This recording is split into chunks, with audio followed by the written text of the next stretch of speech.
Then chill this until you make 1/4 cups of flour, 3/4 cups of a good quality cocoa powder, 2 teaspoons of baking soda, and 1 teaspoon of baking powder. Then go ahead and give this a whisk. Now for our wet ingredients, you'll need a cup of buttermilk, along with a 1/2 cup of vegetable oil, 2 eggs, and a tablespoon of vanilla extract.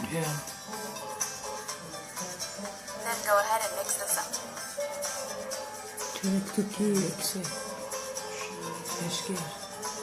Now with the mixer on low speed, you're going to slowly add the wet ingredients into the dry ingredients.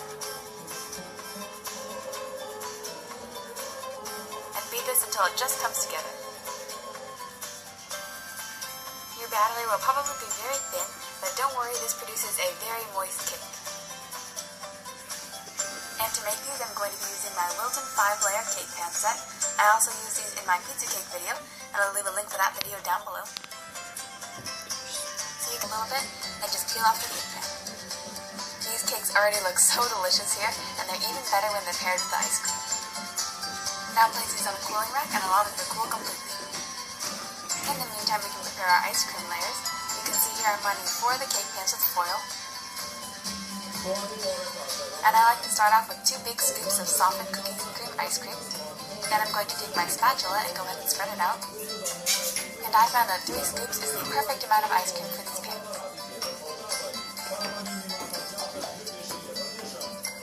Once you have it nice and smooth, you're going to take some plastic wrap and cover each layer of ice cream. And I find it's really helpful to use the plastic wrap to help smooth down the ice cream. Then go ahead and freeze these overnight so they get nice and firm again. And your cakes are cooled, it's time to start assembling. You can see I've started out with a layer of cake. Then I'm placing a layer of ice cream on top. And then top it off with the last layer of cake. You can keep building this cake if you like, but I like a nice 5-layer cake. And you can see this looks so yummy, just like a giant Oreo ice cream sandwich. At this point, if you can wait long enough. And you want this ganache to be pretty thin, just so it's easy to drizzle over the sides of the cake. And now for the finishing touch, go ahead and drizzle your ganache over your cake.